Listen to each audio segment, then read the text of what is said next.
दोस्तों, वीडियो शुरू करने से पहले कृपया आप मेरे चैनल को सब्सक्राइब जरूर करें और साथ में बेल आइकन को भी दबा दें ताकि मेरे नए वीडियो का नोटिफिकेशन मिल जाए।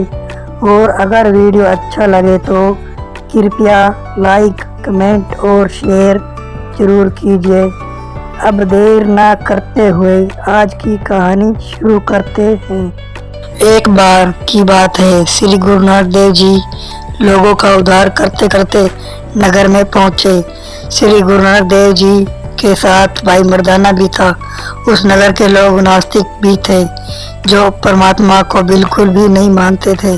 श्री गुरु नानक देव जी ने नगर के बाहर एक पेड़ के नीचे अपना आसन लगाया। श्री गुरु नानक देव जी ने मर्दाने को रबाब बजाने के लिए कहा और खुद श्री गुरु जी शब्द गाने लगे। श्री गुरु नानक देव जी की मीठी वाणी हवा में किसी सुगंध के भांति फैलने लगी। उनकी मीठी वाणी में ऐसा जादू था कि उस नगर के लोग गुरु जी की तरफ खींचे चले गए और श्री गुरु जी को माथा टेक कर उनके सामने बैठ गए और बड़े ही प्रेम प्यार से उनका शब्द सुनने लगे। शब्द पूरा करने के बाद श्री गुरु नानक देव जी ने कीर्तन भी किया। कीर्तन पूरा होने के बाद कुछ लोगों ने गुरु जी का सिख बनने की इच्छा भी जताई। श्री गुरु नानक देव जी ने उनका प्रेम देखकर उन्हें अपना सिख बना लिया और उन्हें वाहिगुरु नाम की दात दी। संगत में एक औरत भी थी जिनका नाम साहिबा था। उसने गुरु जी को बताया, मेरी शादी को थोड़ा ही समय हुआ है लेकिन मेरा पति बहुत शराब पीता है और शराब पीने के बाद उसे होश नहीं रहता। अगर मैं उसे शराब पीने से मना करती हूँ तो मेरे साथ मारपीट करता है, इसलिए मैं अपनी जिंदगी में बहुत परेशान हूँ। श्री गुरु नानक देव जी ने उसको दिलासा दिया, बेटी तेरी परेशानी करतार तक पहुँच गई है, करतार खुद तेरे दुख दूर करेंगे। जब श्री गुरु नानक देव जी ने ये वचन कहे तो साहिबा बहुत खुश हुई। उसने श्री गुरु नानक देव जी को माथा टेका और खुशी खुशी अपने घर चली गई। साहिबा का पति ड्राइवर था, वो ट्रक चलाता था। शाम को जब वो घर वापस आया तो उसने अपने पति को बताया कि नगर के बाहर बहुत बड़े संत आए हैं जिनके दर्शन करने के लिए पूरे नगर के लोग जा रहे हैं। आप भी कल मेरे साथ उनके दर्शन करने के लिए चलना। साहिबा का पति उसकी बात सुनकर उस पर गुस्सा करने लगा कि तुम क्यों गई थी मेरी इजाज़त के बिना ऐसे किसे मेरे संत से मिलने। वो आदमी शराब के नशे में गुरु जी को अपशब्द बोलने लगा। गुरु जी के बारे में गलत सुनकर साहिबा बहुत दुखी हुई और रोने लगी। अगले दिन साहिबा अपने पति के काम पर जाने के बाद गुरु जी का कीर्तन सुनने गई तो वहाँ पर उसने गुरु जी को रोते रोते सारी बात बताई और कहा, मेरे पति ने आपके बारे में गलत बोला है, कृपया आप उसे माफ कर दो। श्री गुरु नानक देव जी ने कहा, बेटी फकीरों को तो काम ही है अपने भक्तों को गलतियों को क्षमा करना। तुम चिंता मत करो, अब अपने घर जाओ, तुम्हारी परेशानियों को खत्म होने का समय आ गया है। साहिबा ने गुरु जी को माथा टेका और जल्दी जल्दी अपने घर की तरफ चल पड़ी क्योंकि शाम का समय हो गया था और उसे डर लग रहा था कहीं उसका पति उससे पहले घर ना पहुंच जाए। लेकिन वाहिगुरु जी को कुछ और मंजूर था। जब वह घर पहुंची तो उसका पति पहले ही घर आया हुआ था। साहिबा ने डरते डरते घर के अंदर कदम रखा तो उसके पति ने गुस्से में पूछा, कहाँ गई थी। साहिबा ने बताया कि वो गुरु जी के कीर्तन सुनने गई थी।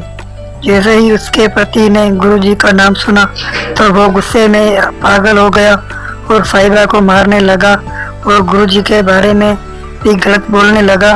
और फिर वो गुस्से में अपना ट्रक लेकर तेज रफ्तार से चलाता हुआ कहीं निकल गया।